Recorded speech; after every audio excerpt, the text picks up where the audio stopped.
Okay. ఈరోజు మన deep డైవ్లో ఒక చాలా ఇంట్రెస్టింగ్ టాపిక్ని అన్పాక్ చేద్దాం. జనరల్గా మార్కెటింగ్ వాళ్ళు ఇప్పుడు ప్రతిదానికి ఏఐ అని పేరు పెట్టేస్తున్నారు కదా. అవును, ఖచ్చితంగా.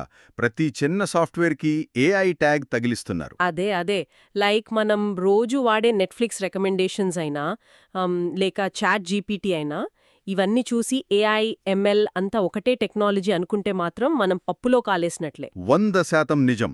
సో అసలు ఆర్టిఫిషియల్ ఇంటెలిజెన్స్, మెషిన్ లెర్నింగ్ మరియు డీప్ లెర్నింగ్ అంటే ఏఐ, ఎంఎల్, డిఎల్ మధ్య తేడా ఏంటో ఈరోజు క్లియర్గా చూద్దాం. ఈ గందరగోళానికి మెయిన్ కారణం ఏంటంటే ఈ పదాలను కొంచెం ఇష్టం వచ్చినట్లు వాడటమే. రైట్. మరి ఈ మూడిటిని ఈజీగా ఎలా అర్థం చేసుకోవాలంటారు? దీనికి మనం ఒక రష్యన్ బొమ్మల కాన్సెప్ట్ తీసుకుందాం. అంటే ఒకదానిలో ఒకటి ఉండే వలయాల్లాగా ఊహించుకుందాం. ఇందులో అన్నిటికంటే పెద్ద వలయం ఏఐ, యంత్రాలు మనిషిలా తెలివిగా ప్రవర్తించడం. దీని మెయిన్ లక్ష్యం. ఓకే, ఆ పెద్ద వలయం ఏఐ అంటారు. అవును, ఆ ఏఐ లోపల ఉండేది ఒక చిన్న వలయమే ఈ ఎంఎల్ లేదా మెషిన్ లెర్నింగ్. ఇదేంటంటే మనుషులు చెప్పకుండానే డేటా నుండి ప్యాటర్న్స్ తనంతట తానే నేర్చుకునే ఒక పద్ధతి. అంటే ఇప్పుడు దీన్ని మనం మన రవాణా వ్యవస్థతో పోల్చవచ్చు కదా. ఆ రవాణా వ్యవస్థను ఏఐ అనుకుంటే అందులో మోటార్ వాహనాలను ఎంఎల్ అనుకోవచ్చు. కరెక్ట్, చాలా మంచి పోలిక ఇది. ఎందుకంటే అన్ని మోటార్ వాహనాలు రవాణా వ్యవస్థ కిందకే వస్తాయి. కానీ నడక లాంటివి రవాణా అయినా కూడా మోటార్ వాహనాలు కావు కదా. సో పాతకాలపు రూల్ బేస్డ్ సిస్టమ్స్ అన్నీ ఏఐ కిందకే వస్తాయి. ఎగ్జాక్ట్లీ. ఆ పాత సిస్టమ్స్కి సొంతంగా నేర్చుకునే సామర్థ్యం ఉండదు. ఎప్పుడైతే అవి డేటా ద్వారా నేర్చుకోవడం మొదలు పడతాయో అప్పుడు అది ఎంఎల్ అవుతుంది. మనుషులు రాసిన రూల్స్ మీద డిపెండ్ అవ్వకుండా డేటాను చూసి నేర్చుకోవడం అనేది ఒక పెద్ద ముందడుగు. వావ్, నిజంగానే ఇది పెద్ద షిఫ్ట్. మరి ఈ డీప్ లెర్నింగ్ లేదా డిఎల్ సంగతేంటి? ఇక్కడే అసలు మ్యాజిక్ ఉంది. ఈ ఎంఎల్ లోపల ఉండే ఇంకొక అత్యంత సంక్లిష్టమైన చిన్న వలయమే డిఎల్. ఉదాహరణకు మన స్మార్ట్ఫోన్ కెమెరా యాప్నే తీసుకుందాం. కెమెరా యాప్లో ఇవెలా పనిచేస్తాయి? ఏఐ వల్ల ఆ కెమెరాకు ఒక ఓవరాల్ స్మార్ట్ అనుభవం వస్తుంది. దాని తర్వాత ఎంఎల్ ఏం చేస్తుందంటే లైటింగ్ ఎలా ఉండాలో ఆటోమేటిక్గా అంచనా వేస్తుంది. ఓహో, లైటింగ్ ఎంఎల్ చూసుకుంటుందన్నమాట. మరి బ్లర్ ఎఫెక్ట్స్ లాంటివో? దానికి డిఎల్ కావాలి. బ్యాక్గ్రౌండ్ బ్లర్ చేసి ఖచ్చితమైన పోర్ట్రేట్ ఫోటో తీసేది మాత్రం ఖచ్చితంగా డిఎల్ చేస్తుంది. ఒక్క నిమిషం, వెయిట్. ఇక్కడే నాకొక చిన్న డౌట్ వస్తుంది. పాత పద్ధతుల్లో అయితే ఒక పిల్లి ఫోటోను గుర్తించడానికి దీనికి మీసాలుంటాయి, చెవులు ఇలా ఉంటాయని ప్రోగ్రామర్స్ మాన్యువల్గా ఫీచర్స్ రాయాల్సొచ్చేది కదా. అవునవును, రూల్స్ అన్నీ వాళ్లే రాసేవాళ్లు. మరి ఇప్పుడు డిఎల్ ఆ ఫీచర్లను తనంతట తానే ఎలా గుర్తిస్తుంది? ఇది అచ్చం మన మనిషి మెదడులాగా ఆలోచిస్తుందా ఏంటి? మనిషి మెదడులాగా అనడం కొంచెం సినిమాటిక్ ఎగ్జాజరేషన్ అవుతుంది. వాస్తవానికి డిఎల్ అనేది న్యూరల్ నెట్వర్క్స్ మీద పనిచేస్తుంది. న్యూరల్ నెట్వర్క్స్ అంటే అసలు ఏంటివి? ఇవి నిజమైన మెదడులు కావు. కేవలం మ్యాథమెటికల్ ఈక్వేషన్స్తో కూడిన వందలాది లేయర్స్ అంతే. డేటాను ఫిల్టర్ చేసే ప్రాసెస్లో మొదటి లేయర్ కేవలం అంచులను గుర్తిస్తుంది. ఓకే, ఫస్ట్ ఎడ్జెస్ గుర్తిస్తుంది. ఆ తర్వాత లేయర్ ఆకారాలను పసిగడుతుంది.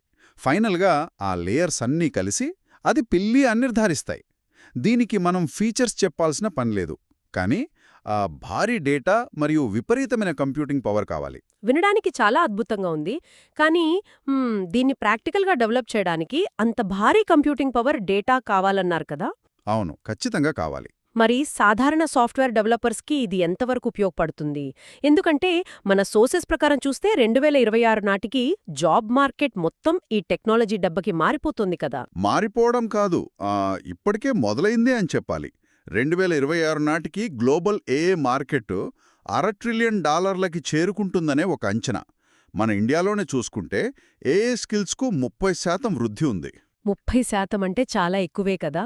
సో అందరూ కొత్త ఏఐ మోడల్స్ తయారు చేయాలా? లేదండి, ఇక్కడ అసలు విషయం ఏంటంటే ప్రతి ఒక్కరూ కొత్త ఏఐ మోడల్స్ని స్క్రాచ్ నుండి కనిపెట్టాల్సిన పనే లేదు.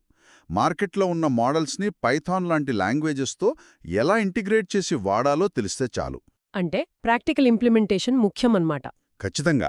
అందుకే నరేష్ ఐటీ లాంటి సంస్థలు ప్రాక్టికల్గా ఇండస్ట్రీ సినారియోస్తో పైథాన్ ఆన్లైన్ ట్రైనింగ్ ఇవ్వడం మీద బాగా ఫోకస్ చేస్తున్నాయి. అవును, నరేష్ ఐటీ ట్రైనింగ్ గురించి నేను కూడా విన్నాను. వాళ్ళ అప్రోచ్ ఎలా ఉంటుంది? వాళ్ళ దగ్గర ఎక్స్పర్ట్ ట్రైనర్స్ ఉండటం, 24 గంటల సపోర్టు, అలాగే ఫ్లెక్సిబుల్ షెడ్యూల్స్ ఉండటం వల్ల ఎవరైనా తమ కెరియర్ అప్గ్రేడ్ చేసుకోవడం ఇప్పుడు చాలా ప్రాక్టికల్గా మారింది. So what does this all mean?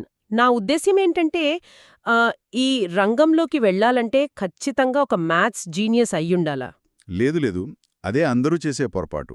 మరి నరేష్ ఐటీ లాంటి సరైన గైడెన్స్ ఉండి కొంచెం బేసిక్ పైథాన్ నాలెడ్జ్ ఉంటే ఎవరైనా నేర్చుకోవచ్చా అంటారా?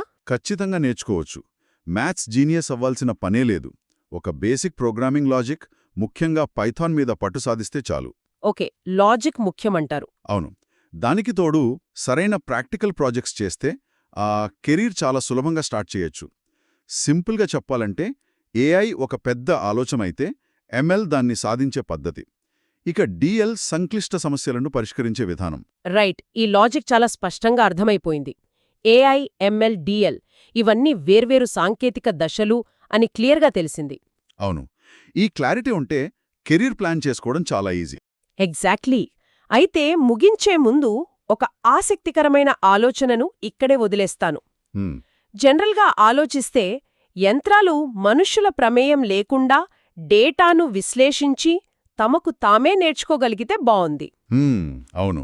కాని భవిష్యత్తులో అవి తమ స్వంత డేటాను అవే సృష్టించుకుని తమకంటే తెలివైన మరొక కొత్త ఏఐకి అవే స్వయంగా శిక్షణ ఇవ్వడం మొదలుపెడితే అప్పుడు ఈ టెక్ ప్రపంచంలో మన మానవుల పాత్ర ఏమిటి? నిజంగా ఇదొక పెద్ద ప్రశ్నే. అవును, దీని గురించి మనందరం కాస్త లోతుగా ఆలోచించాలి. మళ్ళీ ఇంకో ఇంట్రెస్టింగ్ విశ్లేషణతో కలుద్దాం.